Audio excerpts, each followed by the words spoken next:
नमस्कार, good morning, सुप्रभात। आप सभी का स्वागत है न्यूज़ 21 राजस्थान में। मैं हूं सद्दाम हुसैन सिद्दीकी और आप देख रहे हैं अपना मनपसंद शो नागौर का दैनिक show Nagaur headlines. Nagaur headlines में हम नागौर जिले की समस्त तहसीलों की खास खबरें फटाफट अंदाज में लेकर हर रोज़ सुबह 7:30 बजे आपके बीच में मौजूद होते हैं। और आज की हेडलाइंस में हम पहुंचे हैं नागौर जिला मुख्यालय से 15 किलोमीटर दूर हरिमा गाँव में, जहाँ डॉक्टर हिमताराम जी बाम्बू हमारे जिले के पर्यावरणविद, जिनको हाल ही में राष्ट्रपति द्वारा पद्मश्री पुरस्कार से सम्मानित किया गया है, उनकी कर्मस्थली पर ये इनका 6 एकड़ का भूभाग है, एक ढाणी है, खेत है, जहां पर उन्होंने करीब 11,000 पौधे पूरे खेत में लगा रखे हैं और यहां वन्य जीवों को संरक्षण दिया है।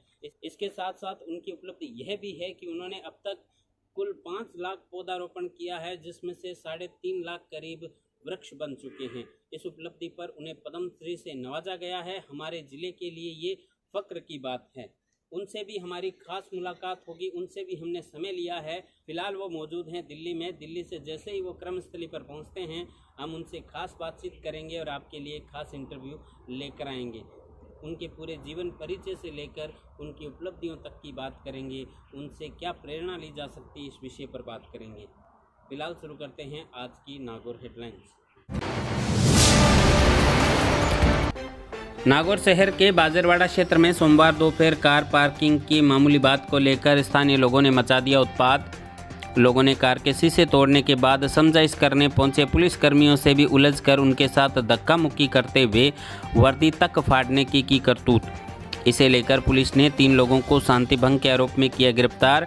वहीं कार चालक, सिनलवाद निवासी व अन्य कोतवाली थाने के कांस्टेबल ने आधा दर्जन से अधिक लोगों के खिलाफ अलग अलग मामले करवाए दर्ज। कोतवाली थाना अधिकारी ने बताया कि सोमवार को ड्यूटी पर तैनात दुर्गाराम ने फोन कर बाजरवाड़ा क्षेत्र में कुछ लोगों को गाड़ी खड़ी करने के मामले में उत्पात मचाने की दी सूचना मिलने पर एसआई सहित पुलिस जाब्ते ने मौके पर पहुंचकर करीब 100 से 150 लोगों की भीड़ से की समझाइश, परंतु मोहल्ले वासियों ने पुलिस से ही उलझकर बीच में नहीं आने की कही बात। पुलिस ने मौके पर शांति व्यवस्था बनाए रखने के लिए अधिक आवेश में दिख रहे 3 युवकों को शांति भंग के आरोप में किया गिरफ्तार। थाना अधिकारी ब्रजेंद्र सिंह एवं नागौर वृत्ताधिकारी विनोद कुमार सिपा ने जाब्ते के साथ मौका मुआयना कर बनाई शांति व्यवस्था तथा उच्चाधिकारियों को दी सूचना। जिले के मकराना शहर में कार की किस्तों के लेन देन को लेकर सोमवार रात एक युवक ने कर दी फायरिंग। हालांकि फायरिंग में नहीं हुआ कोई हताहत, परंतु घटना को लेकर क्षेत्र में रही दहशत। पुलिस ने भी तुरंत कार्रवाई करते हुए एक आरोपी को किया गिरफ्तार तथा मामले की जांच है जारी। मकराना एसएचओ रोशनलाल सामरिया ने बताया कि कार की बकाया किस्तों को लेकर आरोपी रविंदर सिंह ने प्रार्थी पर फायरिंग की तथा मुकदमा दर्ज कराने पर जान से मारने की दी धमकी। जानकारी के अनुसार पीड़ित पृथ्वी सिंह के भाई जितेंद्र सिंह ने कोरोना काल से पहले एक कार करवाई थी फाइनेंस, जिसकी किस्त चुका नहीं पाने के कारण फाइनेंस कंपनी के रविंदर सिंह के जरिए ही अन्य व्यक्ति को बेच दी थी कार, तथा अब खरीदार के आगे की किस्तें नहीं चुका पाने के कारण फाइनेंस कंपनी ने जितेंद्र के नाम ही जारी कर दिए हैं लीगल नोटिस, जिसके चलते रविंद्र ही धमका रहा था पीड़ित परिवार को। पुलिस द्वारा घटना स्थल का जायजा लेने के बाद फायर किए गए कारतूस भी किए गए बरामद। आरोपी की गिरफ्तारी के बाद पुलिस जुटी है जांच में। मारने के लिए ही चलाई थी, परंतु बचने के कारण गोली लगी नहीं, किसी को कोई इसमें घायल हुआ नहीं है। मौके पर पुलिस टीम तैनात कर दी गई और परिवादी पीड़ित जितेंद्र सिंह के भाई पृथ्वी सिंह की रिपोर्ट पर थाने में प्रकरण दर्ज कर लिया गया। अनुसंधान जारी है। इस मामले में हमने एक आदमी को दस्तयाब करने में सफलता प्राप्त की है। राजस्थान में भी वेट कम होने से और घट सकते हैं पेट्रोल और डीजल के दाम। जोधपुर के जालेली फौजदार गांव में आयोजित प्रशासन गांवों के संग अभियान शिविर में भाग लेने पहुंचे मुख्यमंत्री ने वेट घटाने के दिए संकेत। मुख्यमंत्री ने कहा कि जब सभी राज्य पेट्रोल और डीजल के दाम कम कर रहे हैं तो हमें भी करने पड़ेंगे कम। जोधपुर के एम्स रोड पर मंगलवार सुबह तेज रफ्तार ऑडी कार ने एक कर 11 लोगों को मारी टक्कर। हादसे में एक 16 साल के लड़के की हो गई मौत, जबकि 10 अन्य लोग हो गए घायल। इसे दिल दहला देने वाले हादसे का वीडियो भी प्रदेश भर में हुआ जमकर वायरल वीडियो में अनियंत्रित ऑडी कार सड़क पर चल रही बाइक व स्कूटी को टक्कर मारते हुए सड़क किनारे बनी झोंपड़ियों में घुसकर रुक गई। कार चालक खुद बासनी थाने पहुंचकर हुआ पेश। घायलों को एम्स अस्पताल में करवाया गया भर्ती, जहां मुख्यमंत्री अशोक गहलोत ने भी पहुंचकर पूछी कुशलक्षेम। कार चालक अमित नागर को समाचार लिखने तक नहीं किया गया गिरफ्तार। नागौर के सदर थाना क्षेत्र के बापोड़ गांव में एक युवक की संदिग्ध परिस्थितियों में मौत होने पर परिजनों ने जताया हत्या का संदेह। परिजनों ने 2 लोगों पर संदेह जताकर कुछ अन्य लोगों की भूमिका भी बताई। संदिग्ध तथा नागौर एसपी ऑफिस पहुंचकर डीएसपी को दी शिकायत। परिजनों ने आरोप लगाया कि मृतक बाबूलाल नायक का शव गांव की आंगनबाड़ी के बरामदे में संदिग्ध हालत में मिला। उन्होंने गांव के ही 2 नामजद व्यक्तियों के खिलाफ आरोप लगाकर न्याय की लगाई गुहार। सूचना पर सरपंच सहित अन्य लोगों ने घटनास्थल पर पहुंचकर पुलिस को दी सूचना। पुलिस ने घटनास्थल की वीडियोग्राफी तथा इसके बाद शव का किया गया अंतिम संस्कार। घरों लेर गया है धंधे मातू ठेके मातू भेड़ा पाया है। घर कोई हो को नहीं, 2 हंसबू ही लेर गया, बटी मार बटी कूट नहीं दिया। घर में अड्डी का हंसबू नहीं आया। पहला मारे ये बात ही मन की दणी ने मारू ला थारे काकी उर घर बढ़ियो काकी उर के मैं 2 होठ के मन के थारे दणी ने मारू ला। वो सर वो प्रेमाराम और बाबूलाल साथ में काम पर गए हुए थे। वो रात को आए थे लेट। उन लोगों ने साथ में शराब पी थी। उसके बाद में साथ में शराब पीने के बाद मारपीट हुई थी। वो गांव वालों को भी पता है साथ में मारपीट हुआ है, इसलिए गांव वालों कोई बोल नहीं रहा है। वो सुबह जाके देखा तो उसके साथ वो डेड बॉडी मिली। शाम के अंदर है जिसके मान ठिल्लियोड़ा मान नहीं क्यों पड़ियो मैं इसका मुंडा पंपोड़ आई, इसको पेट का दर्द यहाँ देख रही मैं क्यों जीव है जद मैं बट कुकी हूँ। वही मेरा बाबूड़ा नहीं, वही मेरा बाबूड़ा नहीं है सर कि प्रेमराम और बाबूराम साथ में गए थे मजदूरी करने के लिए। उसके बाद 1.5 महीने घर पे आए थे। उसके बाद बाबूराम और प्रेमराम दोनों साथ में बैठे थे और शराब भी पी थी। उसके बाद में मारपीट का हमला भी हुआ था। फिर उसके बाद उसको ठेके से घसीट के आंगनबाड़ी स्वास्थ्य केंद्र के अंदर डाला। मतदाता सूचियों के विशेष संक्षिप्त पुनरीक्षण 2022 के संबंध में 7 नवंबर को जिले के सभी मतदान केंद्रों पर 1 दिवसीय विशेष शिविर किए गए आयोजित। इन शिविरों की प्रगति रिपोर्ट के आधार पर शून्य आवेदन वाले बूथ से संबंधित करीब 300 बीएलओ को जारी किया गया कारण बताओ नोटिस। लाडनू विधानसभा क्षेत्र के 56, डिडवाना के 34, जायल के 20, नागौर के 29, मेड़ता के 14, डेगाना के 31 तथा परबसर के 24 मतदान केंद्र पर मिले थे शून्य आवेदन। नागौर शहर के बीकानेर फाटक पर निर्माणाधीन आरओबी को लेकर हाईकोर्ट में हुई सुनवाई में ठेकेदार ने फिर बनाया नया बहाना। ठेकेदार के अधिवक्ता ने निर्माण में बिलों की समय पर मंजूरी नहीं देने को बताया कारण। खंडपीठ ने ठेकेदार को निर्माण कब पूरा होगा जवाब के लिए एक अतिरिक्त हलफनामा दायर करने के भी दिए निर्देश।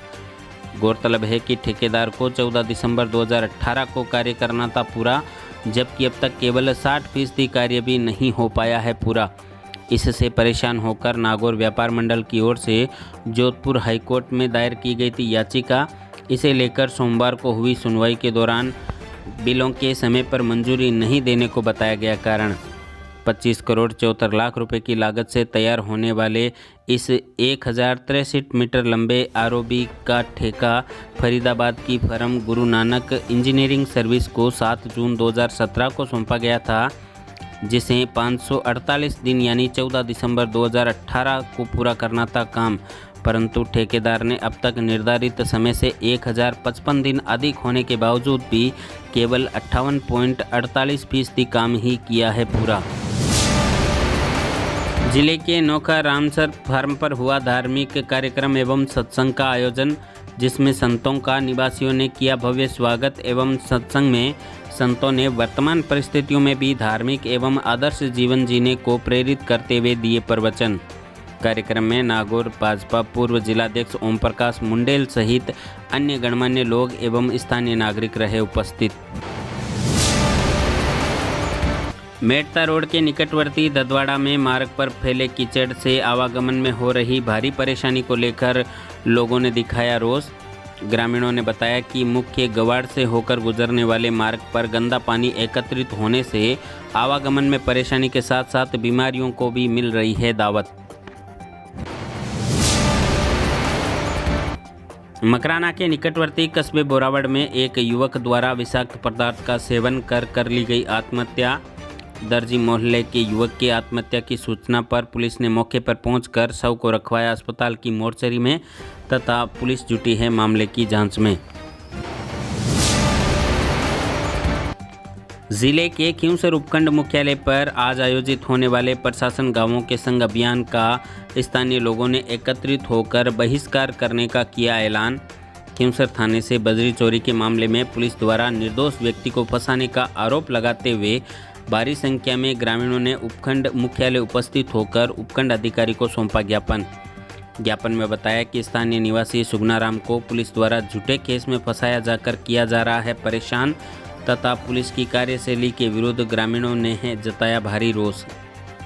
मामले को लेकर लोगों ने आज आयोजित होने वाले प्रशासन गांवों के संग अभियान शिविर का बहिष्कार करने की कही बात। पूरे मामले को लेकर कांग्रेस नेता दुर्ग सिंह चौहान, खींवसर सरपंच प्रतिनिधि घनश्याम देवड़ा सहित सैकड़ों ग्रामीणों ने मामले में निष्पक्ष जांच की मांग को लेकर उपखंड अधिकारी को सौंपा ज्ञापन। सूचना पर डिप्टी विनोद कुमार सिपा ने मौके पर पहुंचकर निष्पक्ष जांच का दिया आश्वासन। 281 जिसमें 379 धारा में एक सुगनाराम करके सैनिक को मुलजिम बनाया जाता है। उसके अंदर आरोप उसको ये लगाया जाता है कि खींवसर थाने के अंदर जब्त बजरी की चोरी करने में वो पकड़ा गया। गांव का उस परिवार का उस बंदे का तर्क यह है कि जब सरकारी बजरी थी तो उस बजरी को वहां से करीबन 5 ट्रॉली पहले से वहां बेची गई है। वो आरोप यह है, सामने ये आ रहा हालात कि पुलिस थाने के द्वारा मिली भगत से बजरी बेची गई और बजरी जिस मालिक की थी, जिस ट्रक मालिक की थी, उस ट्रक के मालिक ने उसका वीडियो बना लिया गया था जब उसको इलीगल रूप से जब्त की गई। और वो बंदा जब पुलिस के ऊपर दबाव बनाता है कि तुमको जेल जाना पड़ेगा, मेरे लीगल डॉक्यूमेंट होने के बाद बजरी को खाली करवाई गई, जिस बजरी को थाने में खाली करवाई गई और वहां से पुलिस की मिली भगत से बेची गई। जब पुलिस को इस हालात की जब जानकारी मिलती है, वो सोचते हैं कि हम फंसे जाएंगे, तो आनन फानन में गांव के जो बंदे बजरी ले जाने वाले हैं उन पर दबाव पड़ता है और वो बंदे एक ट्रैक्टर मालिक जिसका नाम सुगनाराम, उसको अचानक बुलाया जाता है। सुगनाराम जहां बजरी बिक के जहां खाली हुई उस पॉइंट से भर के किराए का जो धंधा करता है, उसका जीवन उस ट्रैक्टर के किराए पे चलता है। वो बेचारा निर्दोष व्यक्ति वहां से बजरी भरता है और वापिस थाने के अंदर खाली करता है। अब दुर्भाग्य इस बात का है कि 5 ट्रॉली वहां से चोरी होके गई, एक ट्रॉली वापिस सुगनाराम ने डाली, 4 ट्रॉली का अभी तक अता पता नहीं, वो भी वहां पहुंच गई थी। सुगनाराम को मुलजिम बना के दबाव के रूप में और उसको जेल जाना पड़ता है। उसकी मानसिकता को ठेस पहुंची, गांव के सामने संबंधित थाने की करतूत सामने आई। इस रोष में आज गांव के लोग तमाम इकट्ठे हुए और सुगनाराम को कोर्ट के द्वारा जमानत मिलती है। गांव का आज पूरी पंचायत बैठा, सरपंच साहब बैठे, सबका आरोप है कि उपखंड अधिकारी जी अपने हाथों से भी इसका अपने अधिकार के रूप में भी जांच करें और दूसरा संबंधित पुलिस में इसका मुकदमा दर्ज हो और उसके तहत वापिस इसकी पूरे प्रकरण की जांच हो। तब तक जो कल खींवसर में जो शिविर लगने जा रहा था। हाल ही में राजस्थान सरकार द्वारा जारी की गई कोरोना की नई गाइडलाइन में कोचिंग संस्थानों सहित अन्य शैक्षणिक संस्थाओं में 100% क्षमता के साथ संचालन की मंजूरी के बाद शिक्षा व्यवस्था लौटने लगी है पटरी पर तथा प्रतियोगी परीक्षाओं की तैयारी करवाने वाली कोचिंग संस्थानों में भी बना है पूर्ववत माहौल। राज्य में आयोजित होने वाली आगामी भर्तियों को लेकर मेड़ता सिटी के घाना मार्केट स्थित तिलंग कोचिंग सेंटर में भी कैरियर मार्गदर्शन हेतु उप जिला कलेक्टर शैतान सिंह राजपुरोहित तथा सिकवाल पब्लिकेशन के लेखक नरेंद्र चौधरी, शंभू सिंह एवं रौनक शर्मा की उपस्थिति में 11 से 13 नवंबर तक फ्री सेमिनार होगा आयोजित। राज्य में जारी प्रशासन गांवों के संग अभियान के तहत कल उपखंड रियाबड़ी के ग्राम पंचायत बड़ाइली में भी आयोजित हुआ शिविर। शिविर के तहत अपनी पाठशाला अपनी नवदुर्गा कार्यक्रम के तहत 107 विद्यार्थियों को बैग एवं जिला कलेक्टर नागौर के अभियान चरण पादुका के तहत 107 छात्राओं को जूते तथा जुराब भी किए गए वितरित। अभियान के दौरान विभिन्न विभागों से संबंधित परिवारों का मौके पर ही हुआ निस्तारण। नवीन पट्टों, नवीन जॉब कार्ड सहित अन्य जॉब कार्ड सत्यापित करने, नामांतरण तथा खाता शुद्धि के प्रकरणों को भी निपटाया गया मौके पर। तो ये थी आज के अंक की नागौर हेडलाइंस। इसी तरह की हेडलाइंस लेकर हम आपके बीच में उपस्थित होते रहेंगे। आप अपना प्यार और समर्थन इसी प्रकार से बनाए रखिए। अपने क्षेत्र से भी खबरें शामिल करवाने के लिए डिस्क्रिप्शन में दिए गए व्हाट्सएप नंबर का उपयोग करें, अथवा अपने क्षेत्र से अगर आप पत्रकार के तौर पर जुड़ना चाहते हैं तब भी आप हमसे निसंकोच संपर्क कर सकते हैं। हमें नागौर जिले के समस्त थाना क्षेत्रों से पत्रकारों की आवश्यकता है। मिलते हैं अगले अंक में, तब तक के लिए दीजिए इजाज़त। नमस्कार। यह है न्यूज़ 21 राजस्थान, नागौर जिले और राजस्थान का सबसे विश्वसनीय एवं तेजी से बढ़ता न्यूज़ पोर्टल।